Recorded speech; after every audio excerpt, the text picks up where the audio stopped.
આપણા જે 4 વેદ છે એ 4 વેદ અંદર યજ્ઞનું છે જે ખૂબ મહત્ત્વ આપવામાં આવ્યું છે. સમયાંતરે આપણે મંદિરમાં મૂર્તિ અને પ્રતિકૃતિ છબીઓ દ્વારા એક પરમાત્માનું સ્વરૂપ જે છે એ આપણે સમજ્યા, પણ તમે ભૂતકાળમાં જાશો ત્યારે માત્ર ને માત્ર પંચતત્વ જે છે એની પૂજાનું, એની જે છે આરાધનાનું, એની વચ્ચે રહેવાનું જે છે એ આપણી પરંપરામાં, આપણી સંસ્કૃતિમાં દેખાડવામાં આવ્યું છે. એમાં એક અગ્નિ તત્વ પણ છે. આ એટલી બધી જ એને વૈજ્ઞાનિક રીતે કહી શકો, ધાર્મિક રીતે કહી શકો, એટલી બધી એક ઋષિ પરંપરાની આ પદ્ધતિઓ આજે આપણે અફસોસ સાથે કહેવું પડે છે કે આપણે એનાથી વિમુખ થઈ ગયા છીએ, વિલુપ્ત થઈ ગયા છીએ અને ક્યાંક આડે પાટે ચડી ગયા છીએ. એની વચ્ચે આજે ખૂબ ખુશીના સમાચાર 3/11થી ગંગેશ્વર મહાદેવ પાસે પ્રાકૃતિક વાતાવરણમાં અને એક એવી જગ્યાએ જે મને બાપુ પાસે જાણવા મળ્યું કે શ્રી રામનું ધનુષ હોય એની વચ્ચેનો જે ભાગ છે ત્યાં કને આ જે છે એ હોમાત્મક યજ્ઞનું આયોજન થયું છે. શું છે સમગ્ર હકીકત બાપુ પાસે જાણશું. મારા મિત્ર રાસ્તેભાઈના માધ્યમથી અમને અહીંયા આવવાનું થયું છે, એટલે સૌપ્રથમ હું એમને અભિનંદન આપીશ, કારણ કે ઘણી એવી જે વાતો હોય છે મીડિયાથી પણ અમે વિલુપ્ત થઈ જઈશું. ચર્ચા તો ખૂબ થઈ રહી છે, પણ આજે અહીંયા રૂબરૂ આવવાનું જે છે અમને આવ્યું છે ત્યારે બાપુ પાસે જાણશું કે બાપુ 1.25 વર્ષ આ એક મોટો સંકલ્પ છે. 15/1/2027 સુધી જે છે એ આપણે અવિરત કહી શકાય કે અહીંયાથી સમગ્ર વિશ્વ સુધી જે છે એ મંત્રોચ્ચાર અને એ આહુતિઓ પહોંચે. તો આજે વિશ્વ ભડકે બળી રહ્યું છે.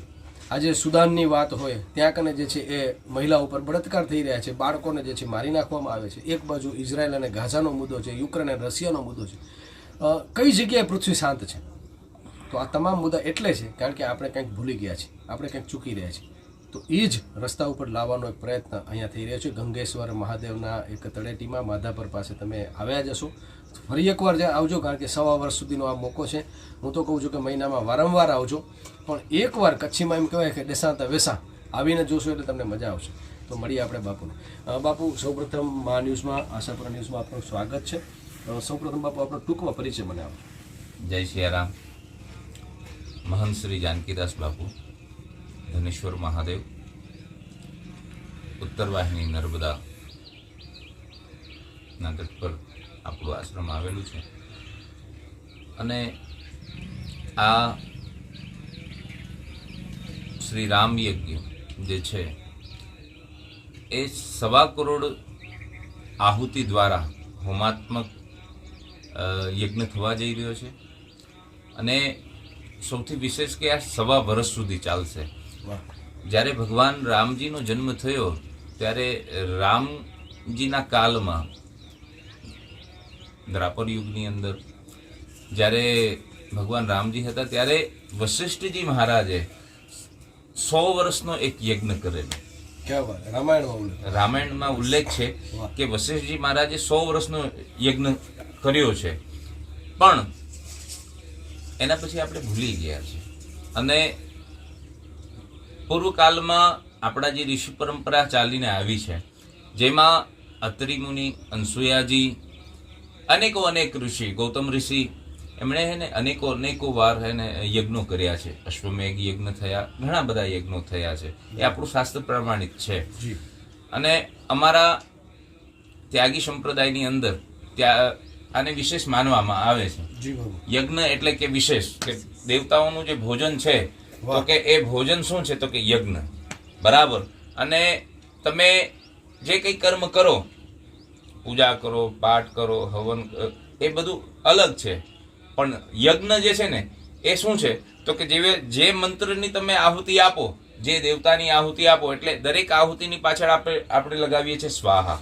અને એ સ્વાહા જે છે ને એ શું કામ કરે છે? કે જે મંત્રની તમે આહુતિ આપી એટલે તરત એ ભગવાનના મુખ સુધી પહોંચાડવાનું કાર્ય સ્વાહાનું છે. સ્વાહા કોણ છે? તો કે બોલે અગ્નિના પત્ની સ્વાહા છે, હે ને? તો એમનું કાર્ય છે જે મંત્રની આહુતિ છૂટે ત્યાં ઠેઠ પહોંચાડવાનું, એમનું એ દેવતા સુધી પહોંચાડવાનું કાર્ય. બીજું, યજ્ઞમાંથી જે ધુમાડો નીકળે છે એનાથી આખું વાયુમંડળ શુદ્ધ થાય છે, હે ને? તો દેવતાઓને શક્તિ, આપણે અગર 5 દિવસ ભોજન ન કરીએ તો આપણે અસ્વસ્થ થઈ જતા હોય છે, હે ને? તો દેવતાઓનું ભોજન જ આ છે, તો એનાથી દેવતાઓને શક્તિ પ્રદાન થાય છે. એટલે બાપુ એમ કહી શકે કે આપણે દેવતાઓને જ્યારે જે છે ભૂલી ગયા હોય એને જ ભોજન આપવાનું જે છે ભૂલી ગયા હોય તો બાપુ પ્રકૃતિ જે છે એ ક્યાંક ને ક્યાંક પડખું ફેરવ્યું છે. અત્યારે બાપુ આ સમયમાં વરસાદનું આવવું, હિમ શિલાઓ પીગળવી, આ બધી જ વસ્તુ બાપુ આપણે ક્યાંક ચૂક્યા છે એના કારણે. બિલકુલ 100% કે જ્યારે એવું કહેવાય છે કે જ્યારે આપણે હે ને કોઈ માર્ગ ભૂલીએ છે ને, જી બાપુ, કોરોના આવ્યો બરાબર, દરેક 100 વર્ષમાં કોરોના નું પીરિયડ આવે છે. કોરોના આવ્યો, ગયા 100 વર્ષ પહેલા બીજું કંઈક હતું, એટલે 2096, 95, 98 માં કંઈક સુરતની અંદર પ્લેગ આવ્યો બરાબર. એટલે એ દરેક થોડાક સમયમાં કંઈક ને કંઈક કુદરતી આફતો આવે છે. એ કેમ આવે છે? કેમ કે માણસને પરમાત્મા એ અહેસાસ કરાવે છે કે હું છું સર્વસ્વ. એમ અમેરિકા પોતાની જાતને એમ માનતું હતું કે મારાથી મોટું કોઈ આ દુનિયામાં છે નહીં. પણ જયારે કોરોના આવ્યો ને ત્યારે અમેરિકાએ બે હાથ જોડી લીધા કે હે ને ઈશ્વર છે અને છે જ. તો બાપુ અમેરિકામાં બીજો એક એ લોકોને પાઠ પણ મળ્યો કે જ્યારે જંગલમાં આગ લાગવા માંડી અને બાપુ બહુ મોટું એક નુકસાન થયું ત્યારે એમને પણ ખબર પડી કે આ પ્રકૃતિ જે છે એ સ્વીકારી કે ન સ્વીકારીએ, પણ જો તમે કદાચ એક જીવ, બાપુ એમ કહો ને કીડીને કણ ને હાથીને મણ, આપણી સંસ્કૃતિમાં બાપુ જીવન એટલે કોઈને પણ દુભાવવાની વાત નથી આવતી. અને જ્યારે આપણે અન્ય દેશોની વાત કરીએ તો બાપુ પોતાના પેટ માટે, જેમ તમે કીધું કે આ તો એક પરમાત્માની જે છે આહુતિ, એટલે કે એને એક ભોજન આપણે આપીએ છીએ. તો બાપુ આ ભોજન જે છે આ પેટ જે છે એમ કહેવાય છે કે આપણે એને સ્મશાન બનાવી નાખ્યું છે, જે ન ખાવાનું ખાઈએ છીએ. તો એનાથી બાપુ કેટલું આપણા શરીરને અને પ્રકૃતિને, પરમાત્માને નુકસાન થાય છે? 100% નુકસાન થઈ રહ્યું છે બાપુ. જો આ જેટલી અત્યારે વરસાદનો સમય નથી, આજ સુધી સાંભળ્યું છે કે એને દિવાળી પછી પણ વરસાદ થયો હોય બરાબર. આ વરસાદ થઈ રહ્યો છે. ખેડૂતો આજે જોઈ લ્યો તમે કે ખેડૂતો બચારા એટલી મહેનતો કરે, એને મહેનત કર્યા પછી એનું આખું દર વર્ષે આપણે સાંભળીએ, દર વર્ષે. એટલે ખરેખર હે ને હવે મને એવું લાગે છે કે ખાલી આ એક યજ્ઞ નહીં પણ દરેક જગ્યા પર યજ્ઞોની જરૂર છે. કેમ કે જ્યારે યજ્ઞ થશે ને બાપુ, કેમ કે પહેલા અનેકો અગર રામાયણને જ આપણે લઈએ તો દશરથજીને ત્યાં પુત્ર નહોતા, તો વશિષ્ઠજી મહારાજની પાસે ગયા. દશરથજી મહારાજ એને કીધું કે ભગવાન મારે પહેલા પોતાનું સુખ સંભળાવ્યું કે મારે આ સુખ છે, પછી કીધું કે મારે દુઃખ રૂપી શું છે, કે બોલે સંતાન નથી. તો કે દશરથજી મને ખબર જ છે કે તમારે સંતાન નથી, પણ તમે ક્યારેક હે ને એ ઈચ્છા જ પ્રગટ નથી કરી. શું?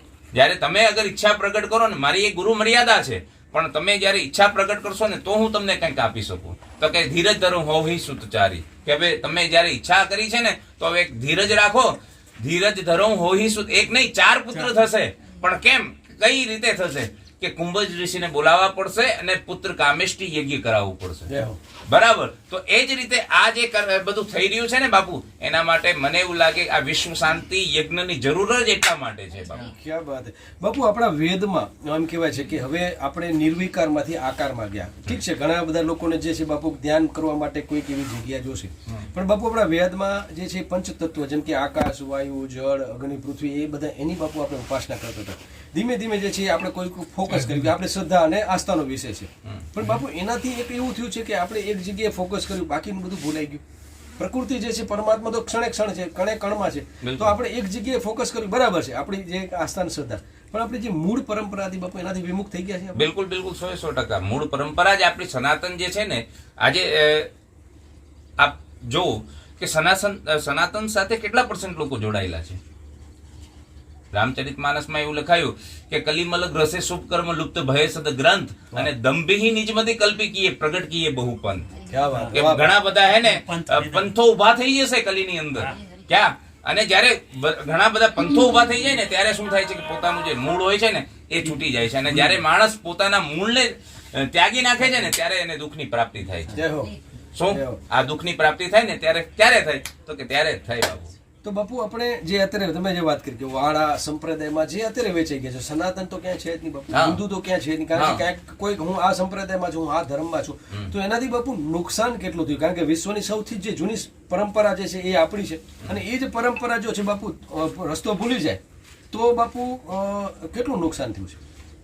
નુકસાન અત્યારે અગર આપણે સૌથી મોટામાં મોટું નુકસાન જોઈ રહ્યા છે ને તો અત્યારની જે નવી પેઢી છે અત્યારની જે નવી પેઢી છે એ બિલકુલ સનાતનથી વિમુખ છે. વાહ. એનું કારણ કે આપણી અંદરથી જે ગુરુકુલ પરંપરા જે હતી ને એ જતી રહી બાપુ, એ નષ્ટ થઈ ગઈ. અને એ ગુરુ પરંપરા નષ્ટ થવાથી અત્યારે તમે આપણા ખૂબ કમાઓ, પરમાત્માએ ખૂબ બધી વ્યવસ્થા કરી છે, બહુ સારી છે.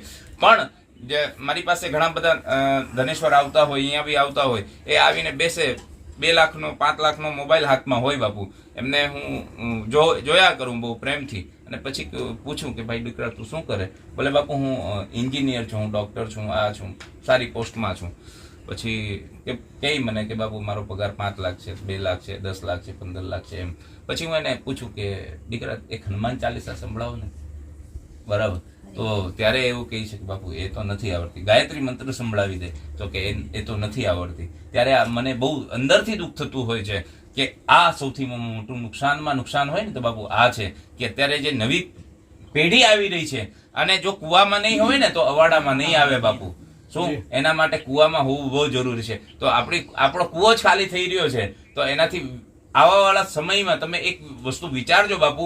બહુ આ બધાના તમારા અનુભવ હશે કે બ્રાહ્મણોને આપણે જોઈ લ્યો, બહુ દૂર ન જઈએ, બ્રાહ્મણોને જોઈએ, આપણે આપણા ઋષિ પરંપરાને જોઈ લઈએ, સાધુ સંતોને જોઈએ. પહેલાના સમયમાં 5-5, 7-7 દીકરા થતા હતા. એમાંથી એકને દેશની સેનામાં મોકલવામાં આવતા હતા, એકને સાધુ બનાવવા માટે મોકલવામાં આવતા કે એક દેશની રક્ષામાં જાય અને એક ધર્મની રક્ષામાં જાય. અત્યારે 10 વર્ષ પહેલા એવું હતું કે હમ દો હમારે દો.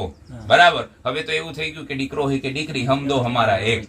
બરાબર, અને એનાથી ન તો ધર્મ બચશે ન બીજું કઈ બચશે બાપુ. એના માટે બહુ એને આપણી નવી પેઢીને જાગૃત થવું પડશે.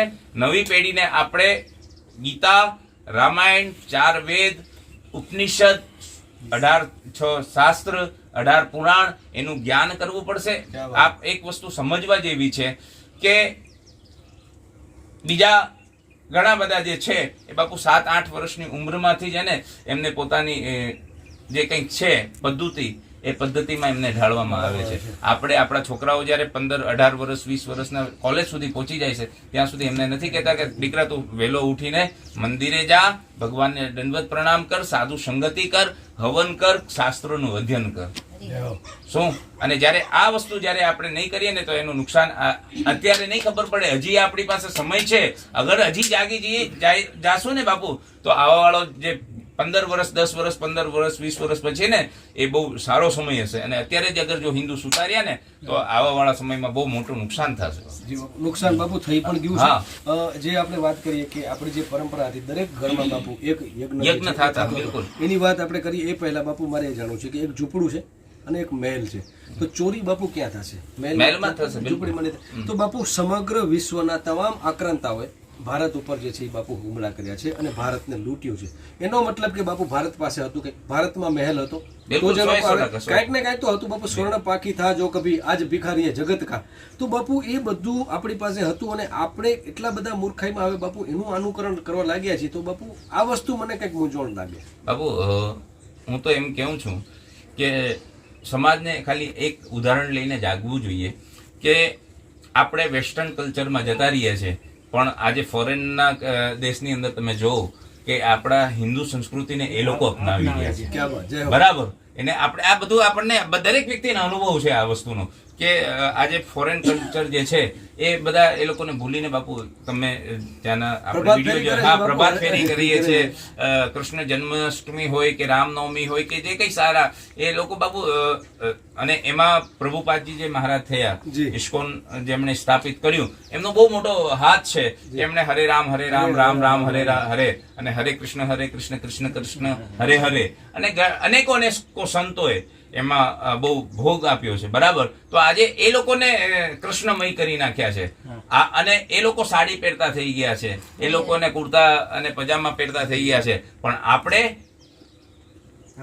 વિચારવા જેવું છે કે આપણે એને આપણી સાડી અને આપણું એ જે છે ધોતી એ ભૂલીને બાપુ આપણે ક્યાં આવી ગયા છે. ક્યાં વાત હે બાપુ, આપણે જે વાત કરી કે આપણી જે પરંપરા સવારથી કરી અને સાંજ સુધી એ દરેક ક્ષણ જે છે ને એ પ્રભુમય હતી. કણમાં શિવને આપણે જે છે એ ઓળખનારો આપણો સંપ્રદાય, આપણો ધર્મ.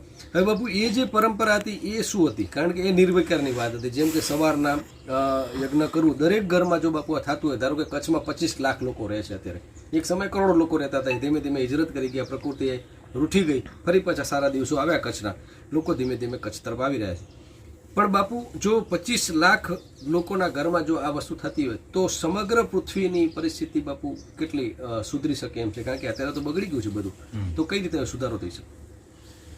મને એવું લાગે છે બાપુ કે 25 લાખ નહીં, કચ્છ કેવલ નહીં, આખું ભારત બાપુ, અગર જો ખાલી 25 લાખ લોકો દરરોજ અગર યજ્ઞ કરશે શું, તો મને એવું લાગે છે કે આખું ભારત ટૂંક સમયમાં જ, ટૂંક સમય, બહુ મોટો સમય નહીં, કેમ કે યજ્ઞની પ્રધાનતા બાપુ આજની નથી, આદિ અનાદિ કાલથી છે, બરાબર.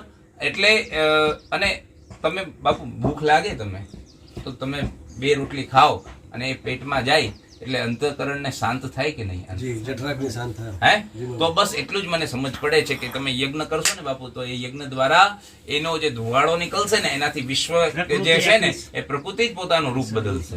એમાં કાંઈ કરવાની જરૂર નથી, ખાલી સિમ્પલ રૂપી. અને એવું કઈ જરૂરી નથી, ભગવાન તો એને કર્મકાંડ એ શાસ્ત્રએ બતાવ્યા છે, જરૂરી છે, બરાબર. પણ પરમાત્મા શાસ્ત્રએ એ બી પણ કીધું છે કે પરમાત્મા પ્રેમથી વધારે રીઝે છે. તમને ન આવડતું હોય દરેક વ્યક્તિને તો કાંઈ નહીં, સવારે રોજ ઉઠીને જે તમારા ઈષ્ટ હોય ને એને યાદ કરીને તમે એના નામની આહુતિ છોડો ને બાપુ, તો બી એને ભયો છે. ક્યાં વાત હે બાપુ. આચાર્ય ચાણક્ય જ્યાં ભણાવતા હતા એ બાપુ એ લાઇબ્રેરીમાં, એ યુનિવર્સિટીમાં સમગ્ર વિશ્વમાંથી રાજકુમારો ભણવા આવતા હતા.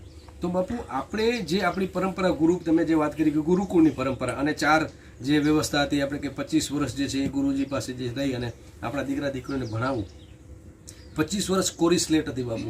અને એ જે છે એ બ્રહ્મચર્યનું પાલન હોય એને એ નિખાર થઈને પછી 25 વર્ષ જે છે સંસારમાં રહે. પણ આજે બાપુ એ એટલી બધી વિકસિતતા આવી ગઈ છે, ખાસ કરીને તમારા માધ્યમથી અમને મા બાપને હું આ મેસેજ આપવા માંગીશ. તો બાપુ આજે 7-8 વર્ષનો દીકરો દીકરી જે છે એ મોબાઈલ અને આ સંસ્કૃતિમાં એટલા બધા વિકૃત થઈ ગયા છે કે બાપુ સૌથી મોટી સમસ્યા આજે આ સતાવી રહી છે કે આપણું હવે ખરેખર ભવિષ્ય શું હશે? જેટલી સુવિધા છે ને એટલી દુવિધા છે. શું મોબાઈલ એ સુવિધા છે, નોટ ડાઉટ, બરાબર.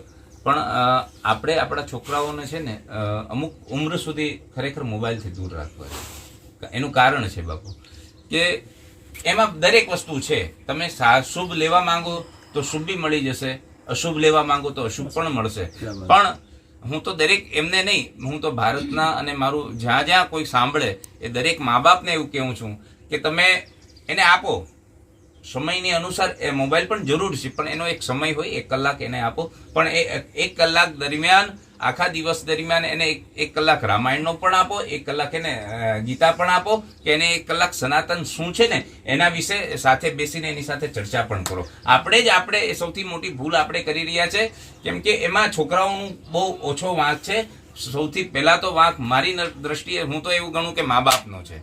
કેમ કે મા બાપ અગર રોજ રામાયણ ખોલીને બેસશે અને એ રામાયણની ચર્ચા પરિવારમાં કરશે તો 100% મને એવી ખબર પડે કે એને દીકરો 1 દિવસ નહીં સાંભળે, બીજે દિવસ નહીં સાંભળે, ત્રીજે દિવસ તો એને બેસીને સાંભળવું પડશે કે રામજીએ શું કર્યું. ક્યાં વાત હે. એમ કહી શકાય કે બાળક એક જે છે એની વૃત્તિ એવી હશે કે એને કહેવાથી નહીં પણ એ અનુકરણથી જોશે કે જે મા બાપ શું કરે છે. મા બાપ પોતે રીલ્સ કરશે તો બાળક એ જ કરવાના છે. હા બોલો 100%. બાપુ ખાસ કરીને મારે હવે આપણે અહીંયા આ જગ્યા ઉપર બાપુ આ જે પ્રાકૃતિક ગોદની વચ્ચે આ જગ્યા છે, કઈ રીતે બાપુ આ જગ્યા સુધી તમને પ્રકૃતિ ખેંચી આવી છે અને ખાસ કરીને આ સંકલ્પ એનું પાછળનું કારણ શું?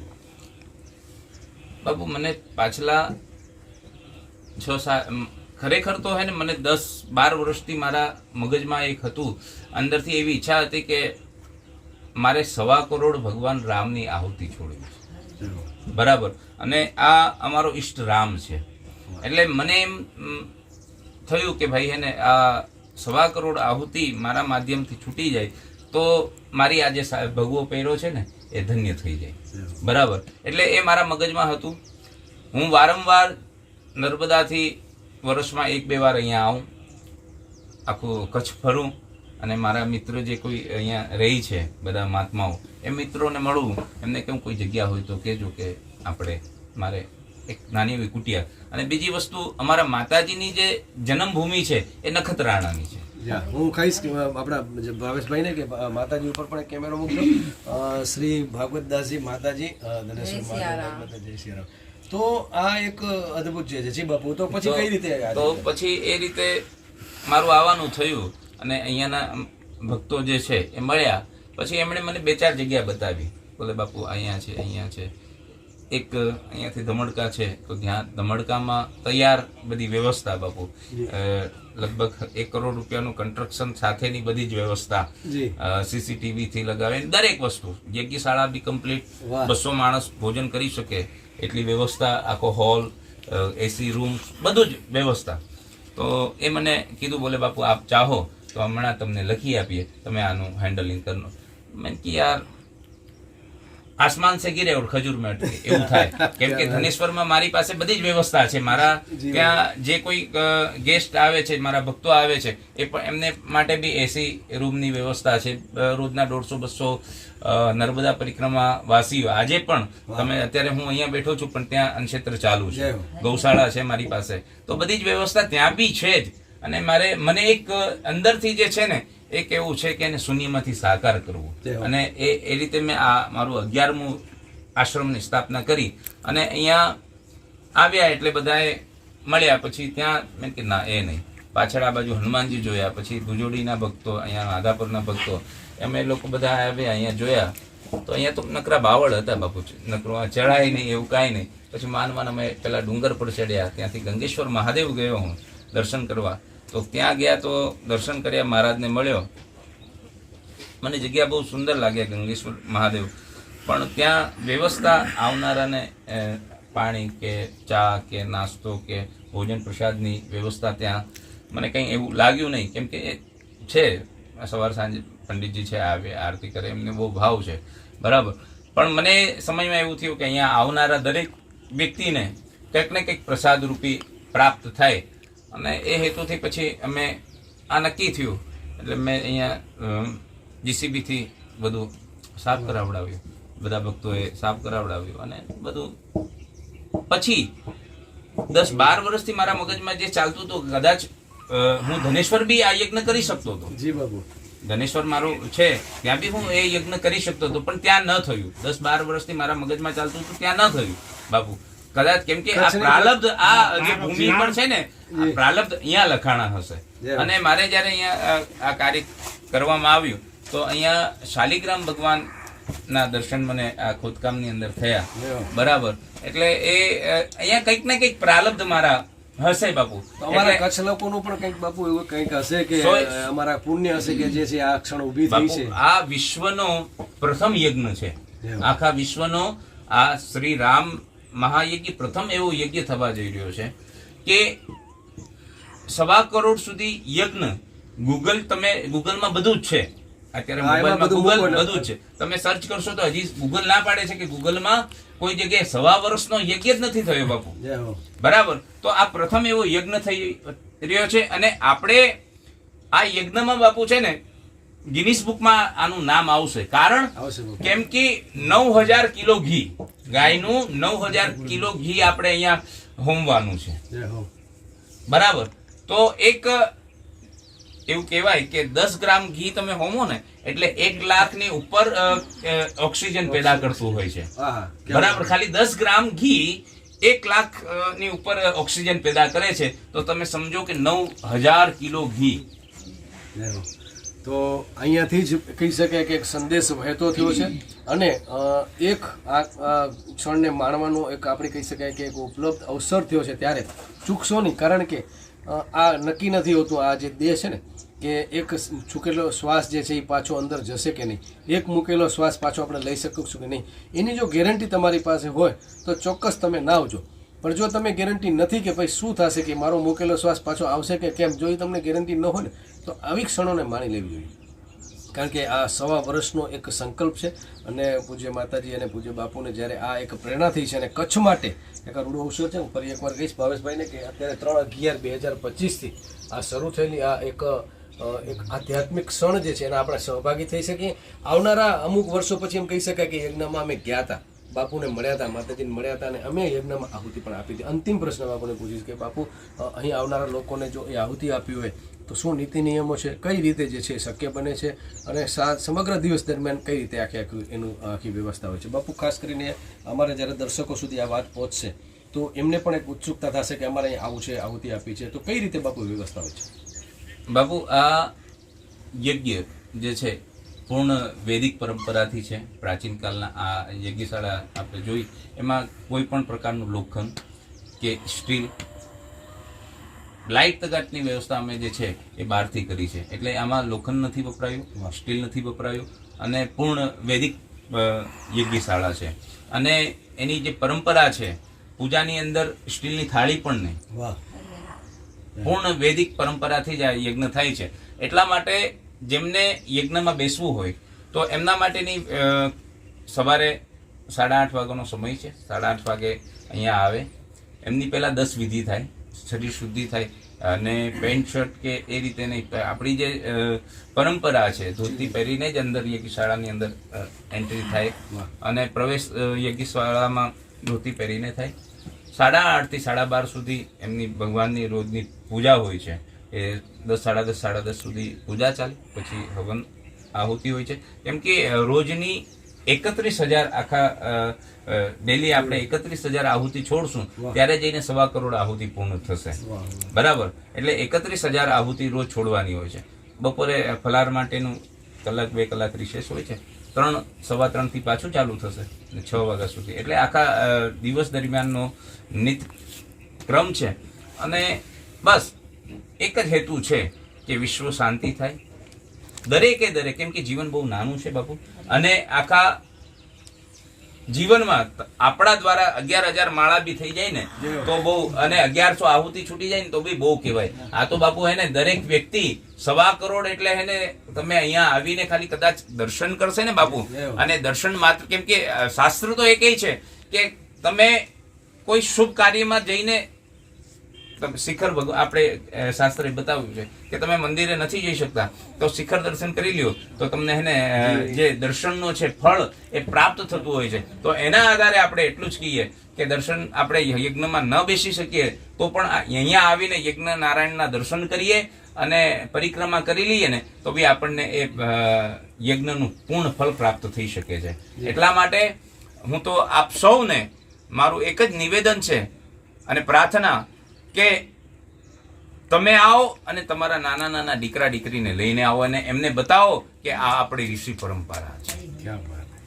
તો બાપુનું એક હાર્દિક જે છે કહી શકાય કે હૃદયથી ઈચ્છા છે બાપુની, કારણ કે સંતો જે છે એની પાસે તો આપણે જવું પડે, પણ બાપુ જે છે કીધું ને કે એક જીવનમાં વસંત લાવે એ સંત. તો ખરેખર આ આસપાસ આપાધાપીની વચ્ચે આવી ક્ષણો જે છે ને એ ચોરી લેવી જોઈએ. અને આ જે ક્ષણ અહીંયા આપણા માટે જીવન પર્યંત જે છે યાદગાર બનશે. અને એક ઉર્જા જે છે અહીંયા એક જ્યારે થશે ને મહિના પછી જ્યારે પાછું જ્યારે અમને ટાઈમ મળશે ત્યારે અમે આવશું ત્યારે પોતે મહેસૂસ કરી શકશો કે આ બધી જે છે ઉર્જામય જે છે ભૂમિ બનતી જાય છે. તો એકવાર આવો કચ્છીમાં દેસાતા વેસા એમ કહેવાય, તો એકવાર આવીને જોશો તમને ખ્યાલ પડશે કે અદ્ભુત જે છે આયોજન થઈ રહ્યું છે. અને 15/1/2027 સુધી કહી શકાય કે આ એક સરસ જે મોકો મળ્યો છે ત્યારે ચોક્કસ એને ચૂકશો નહીં. ભાવેશ ભાનુશાલી, વિમલ સોની સાથે જયમલસિંહ જાડેજા, મા ન્યૂઝ, કચ્છ, ગુજરાત. મારું નામ છે રમીલાબેન દેવજીભાઈ સુથાર. ને આમ દીકરી જો કહું તો મા બાપની દીકરીની ખાણની વાત કરીએ તો બળદિયા ગામની દીકરી છું. બિનારી સરપંચ, માજી સરપંચ. અને અત્યારે અમે 8 વર્ષ થયા માધાપર રહેવા આવ્યા છીએ. માધાપર રહેવા આવ્યા છીએ તો અતિ આનંદ થયો. બધું સારું છે. આશાપુરા માતાજી, મેઘનાથ મહાદેવ, કોટક નગરમાં અમે રહીએ છીએ. અતિ આનંદ છે. પણ કાલે રાત્રે અમે બધા બેઠા હતા તો આપણે સત્સંગની જ વાતો કરી. અમારી બાજુમાં બધા રહે છે પાડોશી, બધા સત્સંગની વાતો કરતા હતા તો જોગાના જોગ એવી વાત નીકળી કે આપણે કેટલા ધનભાગ છીએ કે આપણે બધી જગ્યાએ જવું પડે છે. બધી જગ્યાએ દેવ દર્શન, નવરાત્રી, શ્રાવણ મહિનો, બધી જગ્યાએ જવું પડે. આપણે વીરલો એવા છે પણ મહાવીરલો આપણા પાસે પધાર્યા છે. એના માટે આપણે ધનભાગ છે કે આજે જ મેં મારા મિસ્ટરને કીધું કે આપણે દર્શન કરી આવી, કેવું બધું છે એ પ્રમાણે આપણી પ્રજાને બધાને કહેશું. આપણા છોકરા જાય આવે ને એના મગજમાં એક ખાન પાન કે વ્યસન કે અત્યારે બધી દુનિયાની જેને કંઈ કે બરબાદી ચાલી રહી છે. જી જી. દૂધ નહીં પીએ પણ અત્યારે દારૂ પીશે. સાચા છે, સાચું. હે માં એક રોવે છે, એક પત્ની રોવે છે, ખાન પાન બધું બગડી ગયું છે. જી જી જી. અને ભાગ તો ઈ કાલે અમે જોયું બધું આમ જોયું તો મેં તો ફરિયામાં બધાને કીધું કે ભાઈ અહીંયા કને 1.5 વર્ષ સુધી જો ભગવાન શક્તિ દેશે વાહ. બાપુને પૂછી આવશું તો મેં તો આમને કીધું મને સવારે મૂકી આવજો ને બપોરે તેડી જાવજો. વાહ, જય વાહ હો, વાહ. જય હો. બસ હવે બીજાને શું કહેશો? ખાસ તમે આવ્યા છો તો બીજા લોકોને તમારા અનુભવ વ્યક્ત કરો. મારું તો જો ચાલે ને તો હું પણ એમ થાય કે પેપરમાં છપાવી દઉં કે આ સણ જે મળી છે એને એક એક પલ ઓ છે ને ભજન કે એક એક પલ જાય લાખ ને તું તો માળા રે જપી લે સીતારામ ને. આ એક ક્ષણ જાશે ને તો પાછો આપણા સારું ઉભો જ છે ભાઈ. હા, એ તો વીજળીના ચમકારે મોતીડા. મોતીડા પૂરી લે પાનબાઈ. પણ આ અત્યારે એક એક ક્ષણ માટે જો તમે જોવો ને તો જો રાત પડી ને તો દિવસ છે પણ દિવસ ત્યારે છે. 2:30 વાગ્યા સુધી રાત્રિ છે, 3 વાગ્યા પછી પરોળ છે. ઈ વાત સાચી છે પણ ક્યારે? વીજળીના ચમકારે મોતીડા પોરી લે પાનબાઈ. વાર વાંકો નહીં થાય જો આપણે બરોબર હસું. હવે એક નાનો હું બહુ કહું છું, એ વેકણ દાદાનો છે, શેર મારો નથી. જીઓ તો ઝેર મથિયો થયો સકરજા શેણ મારું ઊંધાશે વેંધા મરી રોંધા દલડે જા વેણ. ક્યાં વાત. વાહ વાહ, સરસ.